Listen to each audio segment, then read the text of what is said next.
Hey guys, welcome back to the channel, my fellow pirates. Today I will be discussing my top 5 potential actors for the One Piece live action show. Now, let's get this out of the way first. I am more than aware we're not even going to be sure if we can see these characters when they get to those arcs, or even if they'll get to these arcs, due to the actor's age and the time it would take for the studios to get those certain parts of the manga/anime into the show. So I'd figure, at least even with this possibility, just at least do some speculating and get a conversation going with you guys, and see if you agree with me, see if you disagree, and maybe we can start talking about other actors possibly in these roles. So let's go ahead and take a look at my number 5 pick.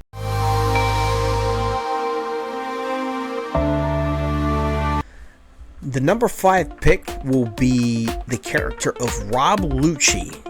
And I've said this before, I just started on Water 7, and so far I've been introduced to CP9 before they revealed to be CP9, and I see why a lot of people really like this character. He's a very simply just vague but evil dude, and just a dirtbag of a human being.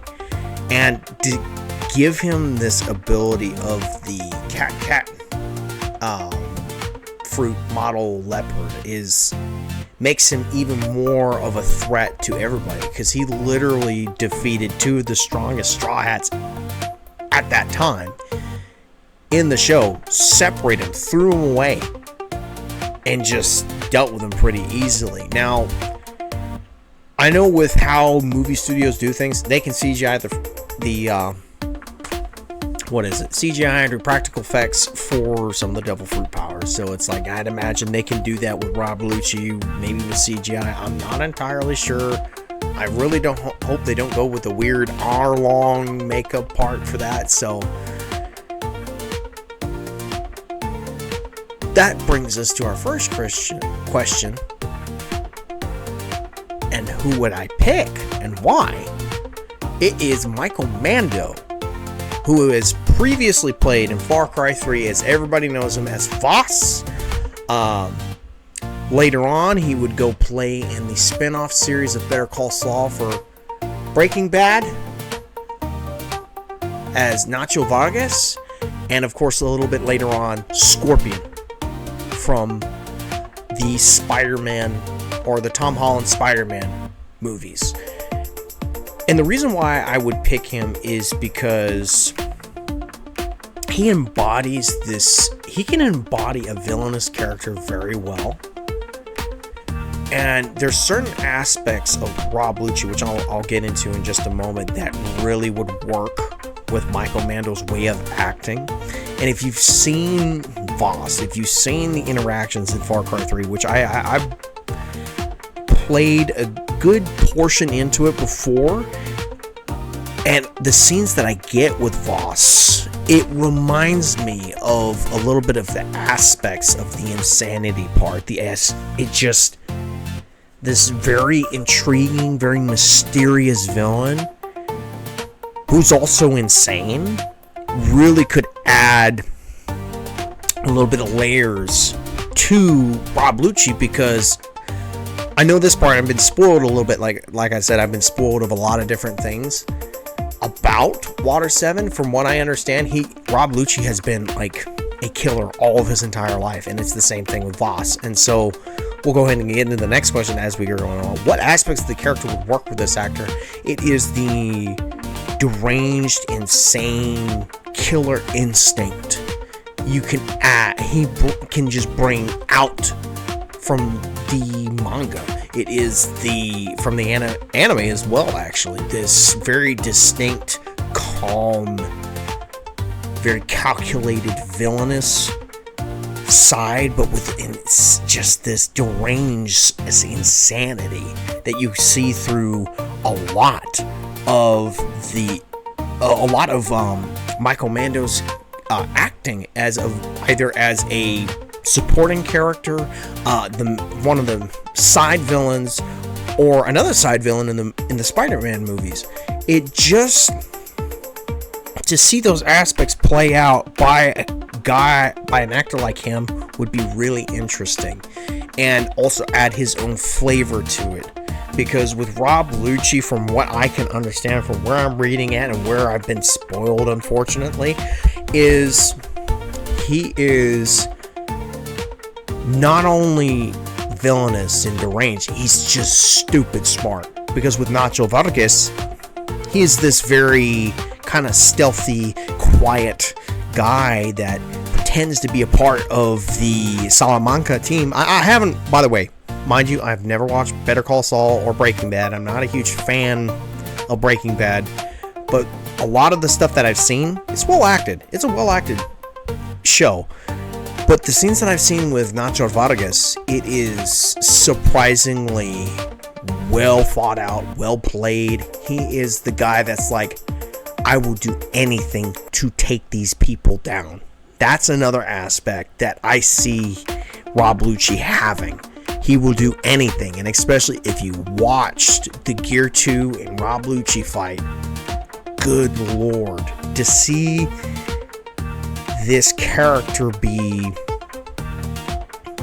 given, this actor would be so good, because you want somebody like Michael Mando to play this character well, very, very well. And this brings us to our next and final question, which I'll be asking for each one of the picks here, is how does this performance add to the character? It brings the character not only to life, but the flavor that we need for the live action to make him feel like a real villain, because a real thing. You want people to have, like, okay, let me give you an example. In wrestling, you want to have a believable heel. You want to have somebody that is just vile and hated and just has that quality about them, but also has that quality of you love to hate them. And that's the thing with Rob Lucci. You just, like, he's such a horrible villain that he's cold, calculated, deranged, everything, super strong and super smart. And you just like, man, I don't like this dude. But yet he has such a quality about him that's just interesting. And so having Michael Mando play that character would just be amazing to see that happen. I know later on CP9, or as they're named later, spoilers by the way for Egghead, they're called CP0 later on. They show back up and has a mythical zone awakening to where his abilities are a little bit stronger. I doubt they're going to get to that point. I don't even know who they would even pick around that point in time, but if I had to pick anybody for a live action Water 7, it would be Michael Mando. Michael Mando would be Rob Lucci to the T.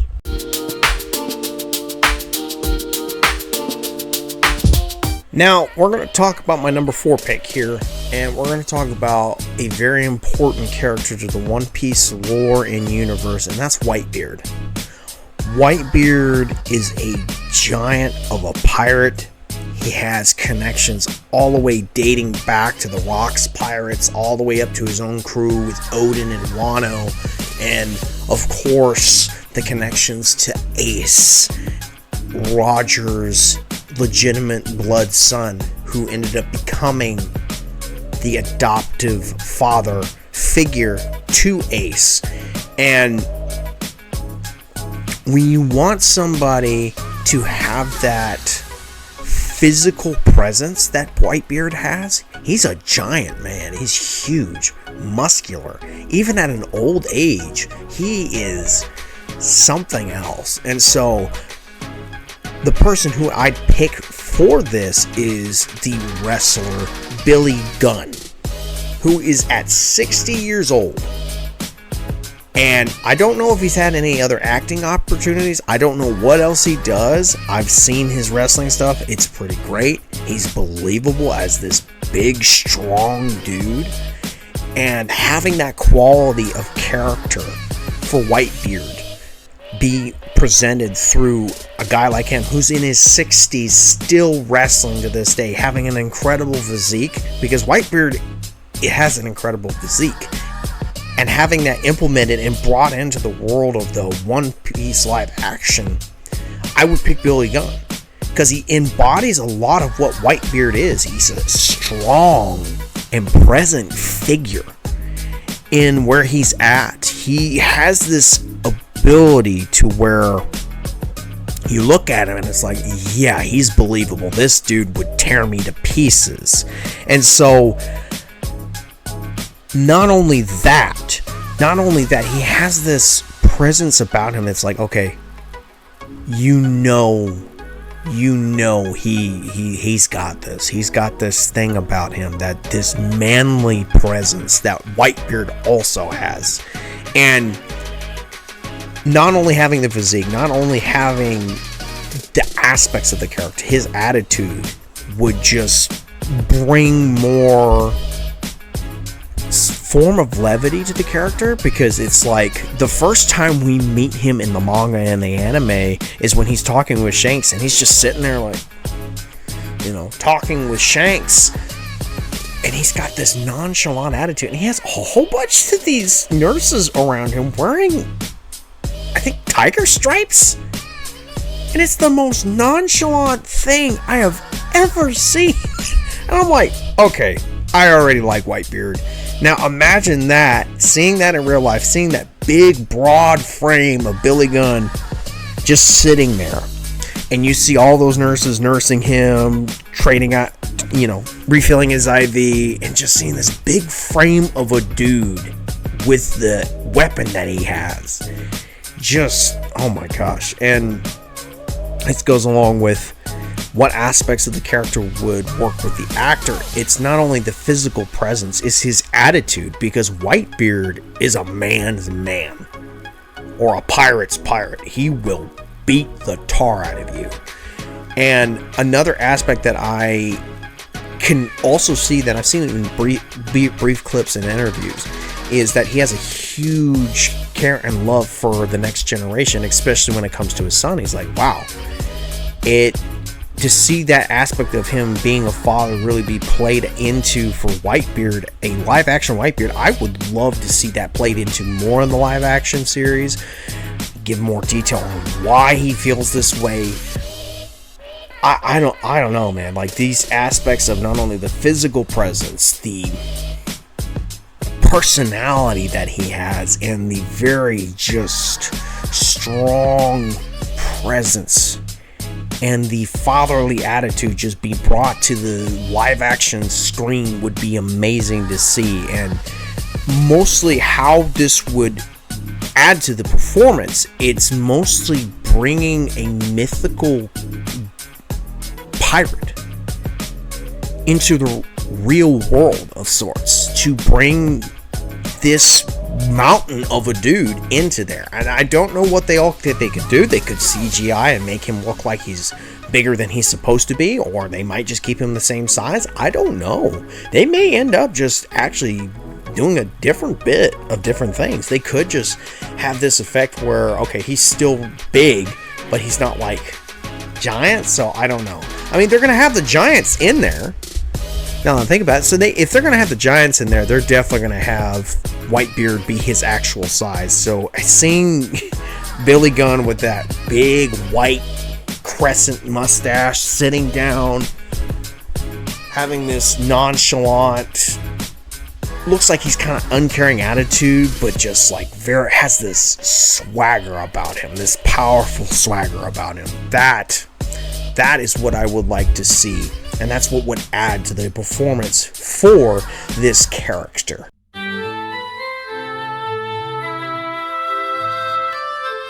Now, my number 3 pick is for a character that I kind of wish I liked more in Skypiea. He has some aspects of him that are good, but they weren't really brought out. And the one thing that I actually really like about him is the sense of regret that he has to losing to Inaru, losing his people, losing the Kami status. And so You want somebody to have this deep sense of regret, this wizened, old chagrin of, I've been there, and these guys are serious, they're gonna try to kill you, and have this experience about them. And so one of the best people that I can really think of that I grew up with through the Batman trilogy, or the Christopher Nolan Batman trilogy, is Gary Oldman, who has this dramatic presence about him. Not only dramatic, but he can play a character with such deep regret, like Jim Gordon, so well. Deep regret. Has this wizened character about him through this. And this is, well, not only this is why I would pick this person for this role, it would give Ganfor something more. And the aspects of Ganfor would be played well with Gary Oldman. And I don't know if they're going to be able to do it because, you know, some actors ask for a much more higher pay. But if you know how much the Straw Hat crew got paid for each episode, you'd be like, okay, then they could probably do it. So, which means this is a possibility. It's a huge possibility. I want to say this.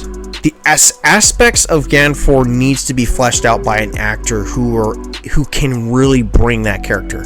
It's not only a deep sense of regret, but there's like a deep sense of duty with Ganfor. Ganfor is this character that should have been a lot more. Not only personally for me, but I just wish he wasn't just, regrettable old man. There's got to be more aspects to that. Give him, maybe help him, I don't know, maybe with Gary Oldman's performance, I'd imagine we're not only going to get depth, he can add aspects that really would bring Ganfor to life and in Gary Oldman's way. And so this brings us to the next question, and I'm kind of going through this quickly. I know this one, as I was writing this out, I was thinking about it, and I'm like, originally I was going to do Ian McKellen. However, especially with the way things are going on and he's aging, he's not going to be able to do everything all at once. I know he's going to be coming back as Magneto in the next few films, which is going to be amazing. I'm excited for that. But with Gary Oldman, and I'm not saying Ian McKellen can't play a character like that. Heck, he played Gandalf, who was basically that kind of character well done. But I feel like with Gary Oldman, he can play this very, not only in-depth character, but this very saddened, regretful, almost, what's the word? Remorseful character. And just bring Ganfor that performance that he needs. And and this brings us to our last question, how does this performance add to the character? It would make Ganfor believable for me. It would make him more human for me, because I just disconnected from him very quickly, very unfortunately. And I don't think it's necessarily, I'll say this much, I feel like part of it's Oda's writing, part of it is the way he's displayed. There's like aspects that are good, there's aspects that aren't. Personally, for me, he's not used as often as he should be. He's not, I don't know, there's just parts of him that just don't seem quite thought out. Like, I wish there was more explanation on why he failed. Like, having that regret being more brought out and bringing some depth, and not only bringing some depth to Ganfor, but also maybe possibly giving Inaru something more than just, I want to take this land for myself, because it's just such a boring trope for a villain. Just, oh, I want to take it because I believe it's mine. We gotta find out why he has this mentality. We gotta find the reason why. You know, we don't know much about Inaru. We don't have an origins. All we know is he just came and took everything away from Ganfor. And so, to build up this dynamic between Ganfor and Inaru would be really great as well, because there's something there that I think Gary Oldman can also bring out. Something that's not only regretful, but also somewhat hopeful at the same time.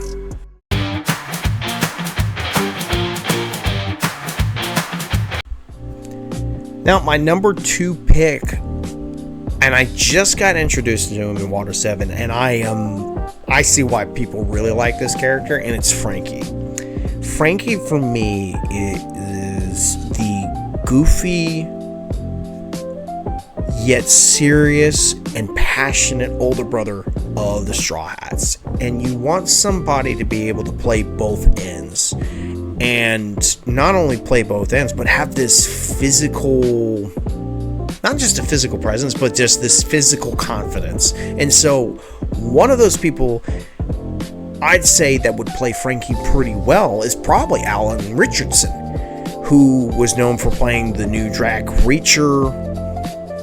I guess I wouldn't say new, but the Drac Reacher show, and also previously back then, if you all remember the old Michael Bay Turtles, he played Raphael. So where he's at now, and if you and I'm going to say this much, which is interesting to me, he has that same jawline Frankie does, and he has this like, hey, I've been there, done that attitude. I would really like to see his own flavor of Frankie and see what he can do with that. And so to ask why would I pick him as this person? Because I think not only Alan Richardson can play a serious but also very goofy character, but also not just bring his own flavor, but just bring this character to life even further than he already is, because he's already a very lively and full of excitement kind of character that you want to see in a show like One Piece. And so and this brings us to our next question, not just to hurry it up, but what aspects of the character would work with this actor? And it would be not only the goofiness, because he can play off that well. If you've seen him in the Ninja Turtle movies, he can play it off pretty well. He can also play a very serious and physically intimidating character with Jack Reacher, but he's also been, I don't know the name of the movie, but he was in a movie with Henry Cavill where they had this really goofy scene where they do these fake German accents with each other, and I think it's like a World War II movie, and it gives me a lot of that goofy energy that Frankie has in a serious moment, and to also play the depth of that character well, to not only be the character that's been there and done that he understands, like, okay, I've been up to this point. There's this emotional growth and maturity he's went through after, and this is spoilers, after losing Tom, his mentor, the person that took him in as basically his father, and have that play out further and help him. It would help develop not only the One Piece live action a little bit more, because Frankie's story is so vital to Water 7. It is so vital. It is such a wonderful origin story for this character. To see him be at a point to where I've had my emotional growth story, I've been through it, and I'm not perfect. I don't get everything right. I still take out things on people that don't necessarily deserve it, or I think deserve it, stuff like that. And be this character that's like not only goofy and serious, but manly at the same time. Like, Frankie is a man's man too. Like, he is the kind of bro. He is the bro you want to give a fist bump to and say, like, yeah, you do what you're doing, bro. We need you here. You want that kind of energy. And especially when he was playing Raphael, and as much to his detriment, he played a good Raphael. He played the macho man that's can't be taken seriously. And like, he still has that seriousness about him with Raphael. He still has that fight, that toughness and gritness, and you want that in Frankie because he's a tough fighter. And so, how this brings us to our last question: how would this add to the performance? It would make, how can I say this? It can bring not only Frankie to life, but we can get our own flavor of Frankie through Alan Richardson. Not just get the manga, but get an interpretation to where it's still Frankie, but it's Alan Richardson's flavor, because he's such a very good actor that plays macho characters super well, and very funny characters super well. You want that. And honestly, I would really, I don't think they're going to do this scene, but I do remember,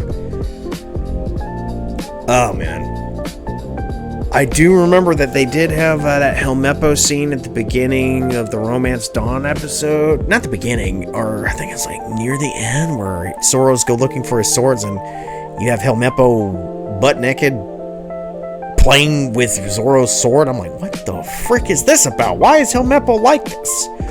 And so I'm like, okay, we're probably gonna get that scene with Robin where he, and if you get what I mean by the, I'm not gonna repeat what exactly happened, but we'll probably end up getting that scene, and I think it'd be played for laughs. But if it were me, they don't need it, because anyway, we'll see. It really depends on what they want to do, and of course Oda has a word in it, and on his creation, because it's his story. So I don't know. We'll see. I really do believe Alan Richardson could probably bring this character to life. Now, honorable mention, and this is actually really funny, and there was a point in time where I think it was last year or sometime this year. It was last year. Emily Rudd went on a Q&A panel with Jacob Romero. I think that's his name. That's the guy that does Usopp. And she said she would like to see either John Cena or Dave Bautista in One Piece live action. And I'm like, oh, that would be interesting. Honestly, that's a good thought. And and when I think of John Cena, I also immediately think of Frankie, because John can play those characters too. He plays this very emotionally in-depth, but yet macho and funny and unserious character before. So I can definitely see that happening as well. It just, personally for me, I like John, I like his acting, but with the way things going are right now, he's probably going to stick to Peacemaker. To be honest, I don't see that happening unless they pay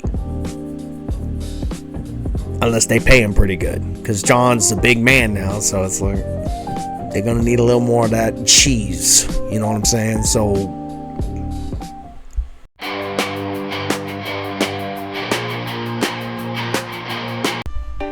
now my number one pick will be for another important and a future Straw Hat later on down the line, and it is Jinbei.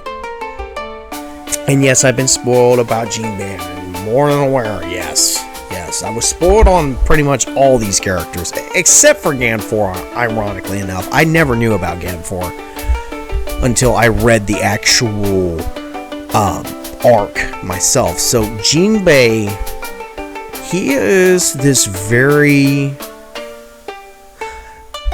from what I can gather, a very wizened, a very strong, disciplined, but yet very friendly person. And somebody I believe can really display that aspect of the character and add on to another aspect, which I will explain in a minute. It is Michael Jai White.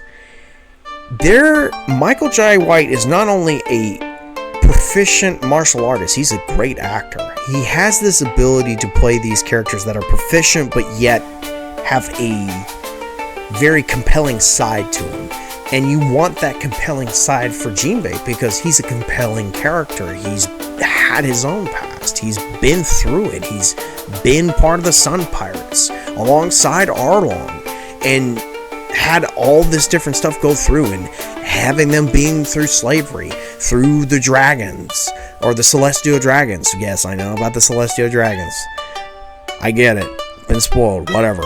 So, having this character who's had a past and learned from that past and growing into this efficient warrior that becomes a warlord later on. Heck, I mean, Jinbei was even mentioned in the original manga in East Blue. Like, the concept for Jinbei has been around for a very, very long time.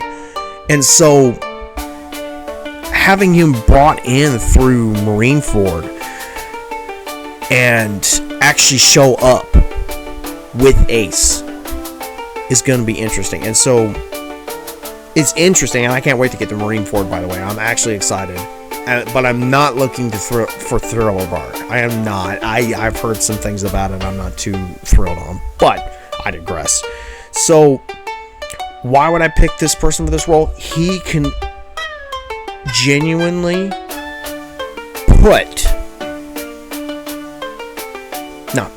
bring out the disciplined nature, bring out the friendly nature, because naturally from what I understand and from what I've seen, he's a naturally friendly guy, but also a very proficient and strong guy. That is why I would pick him, because he can play this wizened character that, and I know I've used this a lot for certain characters, not only wizened, but battle-hardened person who's been there, who has been in the trenches with other people, who's willing to risk his life for others, which is such an amazing thing. And I definitely think Michael Jai White could embody that. Now, this brings us to our next question. What aspects of the character could we see through Michael Jai White's acting be brought out? The Fishman Karate. Absolutely. Can you imagine real karate proficiency be brought out in a live action Jinbei? To have it be a little bit more of a really neat fighting style, because we got aspects of that, of course, in the live action with Karubi, I believe his name is. He's a stingray fishman, and the way that they displayed it's a very powerful and very strong, and we didn't get too much of it because he didn't really have his own separate fight with Sanji. We kind of got this weird team up between Sanji and what's his name? Sanji and Zoro. I can't believe I forgot Zoro's name. Where they're kind of just argumentative and fighting. It's like before they really agree to like working together and actually start working as a crew and I really like that, by the way. It actually brings out a real effectiveness for these two arguing, but also not only that, to get back to the point being to have some more real legitimacy to the Fishman Karate, because it is a very powerful martial art in the One Piece world, and many different characters, including Robin later on, learns this. Spoilers, by the way. Bear kind of uses it as a defensive tool, from what I understand, so I don't know. So it would be really neat to not only see the aspects of a martial arts teacher more in a realistic sense be brought to Jinbei, to have that aspect be pulled out more and more through him teaching some of the Straw Hats that want to learn that, like Robin, or maybe even, I don't know, Frankie. I doubt Frankie would use Fishman Karate, but we'll see. You never know. It would be an interesting thing to do. Also, not only the disciplined attitude, the hardened warrior, the friendly hardened warrior who is willing to help somebody in a time of need, but in such a way where it almost seems like he's being kind of harsh, because there's this scene after Luffy is broken, he lost his brother, he's covered in bandages, crying, and cannot find any hope whatsoever. And Jinbei is like, picks him up, throws him down, and it's like, at first you're thinking, okay, Jinbei is about to beat the crap out of Luffy. Why is he doing this? And so he gets him in this pin moment and starts stretching his arm out like he's got him in a hold. And he says, there has to be something you have hoped for. You need to stop being in despair. You need to start thinking about something that you have still.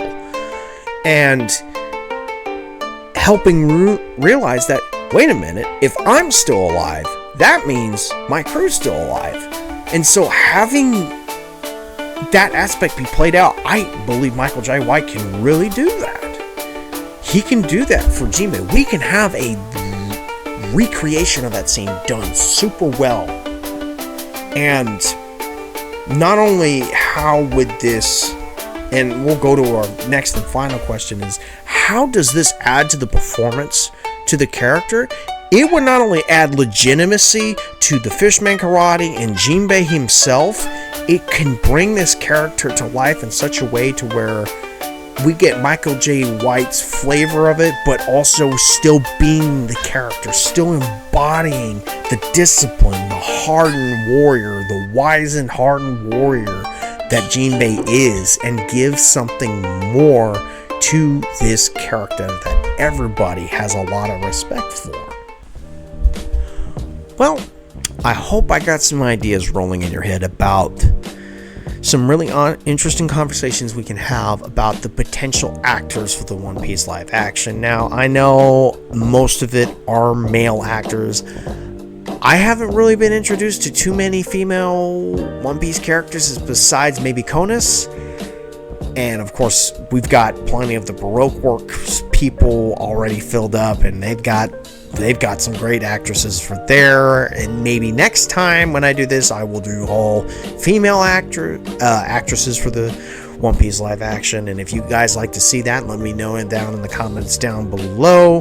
But I also really like how we are setting up potential for these great stories to be displayed in the live action show, and to give these stories the respect that they deserve due to the fact that they were being well made, and these characters not only being well made but given the attention they need. And with that being said, thank you guys so much for watching and joining me today, crew. If you enjoyed the video, make sure to like, subscribe, and ring the bell to be notified for future uploads so you can join the Pirate Brigade. Thanks again. I bid you adieu. This is the Captain signing off. I'm out. Peace.